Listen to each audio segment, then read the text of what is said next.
नमस्कार मेरे प्यारे दोस्तों। इस वीडियो में क्लास 10th बोर्ड एग्जाम का मोस्ट इंपॉर्टेंट क्वेश्चन को सॉल्व करेंगे। तो क्वेश्चन क्या है, सिद्ध करें कि √3 एक अपरिमेय संख्या है ना। तो जब भी ऐसा प्रश्न में हो तो अपरिमेय दिया हो तो इसे हम लोग उल्टा मानकर चलेंगे, परिमेय मानकर चलेंगे, है ना। अगर यहां पे परिमेय होता तो इसे हम लोग अपरिमेय मानकर चलते हैं। तो आपको हमेशा इस चीज का ध्यान होना चाहिए, ठीक है। तो हम लोग को क्या करना है, सिद्ध करना है कि √3 एक अपरिमेय संख्या है, इसे सिद्ध करना है। तो चलिए सिद्ध करेंगे। उससे पहले इस पे पहले भी वीडियो बन चुका है क्लास 10th इंपॉर्टेंट क्वेश्चन पे, डिस्क्रिप्शन में उसका लिंक दिया गया है, आप जरूर देख लेना। तो ऐसा प्रश्न बोर्ड परीक्षा में जरूर आता है, तो इसे करके ही बैठना। तो चलिए अब इसे सिद्ध करते हैं। तो यहां पे लिखेंगे, आपको क्या बोले थे, अपरिमेय संख्या दिया गया है प्रश्न में, तो इसे हम लोग उल्टा करेंगे, परिमेय संख्या मानकर चलेंगे। तो वही चीज को हम लोग यहां पे स्टेटमेंट में लिख देंगे, माना कि √3 एक परिमेय √3 एक परिमेय संख्या √3 एक परिमेय संख्या है, ठीक है। इसे मान लिए, है ना। हम लोग हमेशा इसे उल्टा मानेंगे, इसे, ठीक है। अब हम लोग जानते हैं कि परिमेय संख्या को हम लोग किस फॉर्म में लिखते हैं, P/Q का फॉर्म में लिखते हैं, है ना। तो जैसे हम लोग फ्रैक्शन करते थे ना बचपन में, 1/2 लिखते थे, 3/4 लिखते थे, तो हम लोग P/Q का फॉर्म में हम लोग इस तरीके से समझेंगे, 1/2 में और 3/4 में, है ना। कोई दिक्कत है यहां पे नहीं है, आगे बढ़ते हैं, ठीक है। तो ये देखिए √3 दिया गया है, तो यहां पे √3 लिख देंगे, ऐसे बराबर का साइन लगाएंगे। परिमेय संख्या को हम लोग इस फॉर्म में लिख सकते हैं, P/Q का फॉर्म में बिल्कुल लिख सकते हैं। तो यहां पे लिखेंगे P/Q, और आपको यहां पे छोटा सा आपको बताना पड़ेगा, रीजन बताना पड़ेगा कि जहां P और Q एक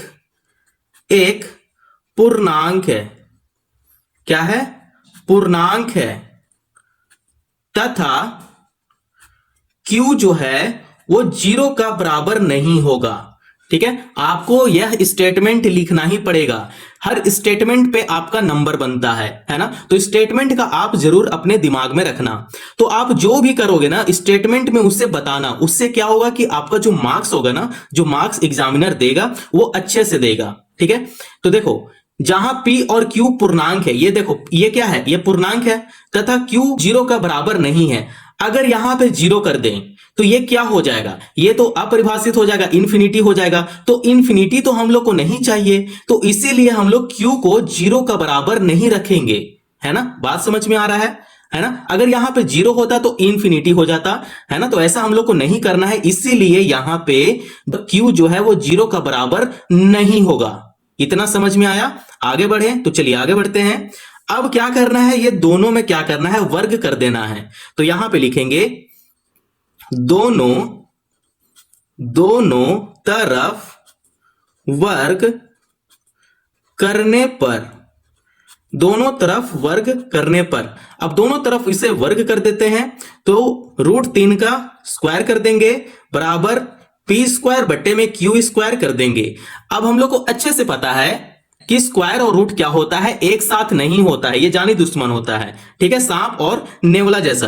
तो यहां से स्क्वायर और यहां से रूट को कैंसिल कर देंगे, ये सिर्फ बच गया 3। यहां पे 3 लिखेंगे, बराबर P²/Q² है, तो यहां पे P² और बट्टे में Q² ऐसे लिख लेंगे, ठीक है। अब हम लोग जानते हैं कि ये जो है ये परिमेय संख्या है ना। क्या है, परिमेय संख्या है, ठीक है, इसे लिख लेंगे। और 3 को भी हम लोग जानते हैं कि 3 क्या है, यहां पे पूर्णांक है ना। क्या है, पूर्णांक है। तो इससे हम लोग अभी इस टाइप से जानेंगे कि देखो पूर्णांक और परिमेय संख्या बराबर नहीं होता है। ये जो है बराबर में पूर्णांक और परिमेय संख्या कभी भी बराबर नहीं होगा। तो उसी चीज को हम लोग यहां पे स्टेटमेंट में लिख देते हैं, ताकि अच्छे से थोड़ा सा आपको मार्क्स मिले और आप इस मेथड को फॉलो करना, ठीक है। तो जैसे मैं लिख रहा हूं उसी टाइप से आप लिखना एग्जाम में भी, है ना। तो यहां पे लिखेंगे पूर्णांक, देखो अभी जो समझे है ना उसी को मैं यहां पे लिख रहा हूं, ठीक है। पूर्णांक कभी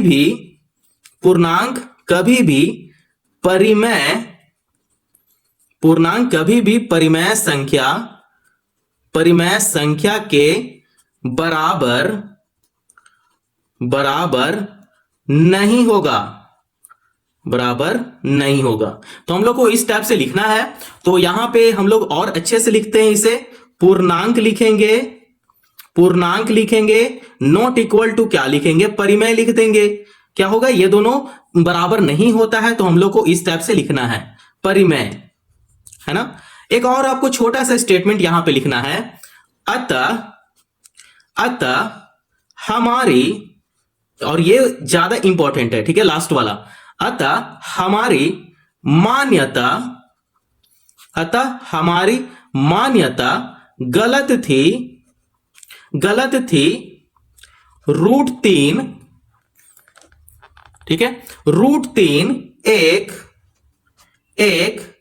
अपरिमेय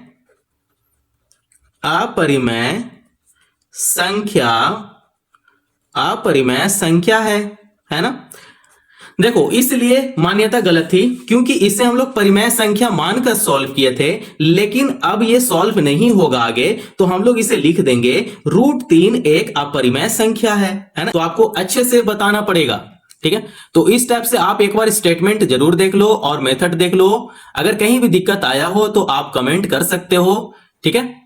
अगर यहां तक वीडियो पसंद आया हो तो चैनल को जरूर सब्सक्राइब करो और दोस्तों पड़ोसियों को भी शेयर करो। धन्यवाद।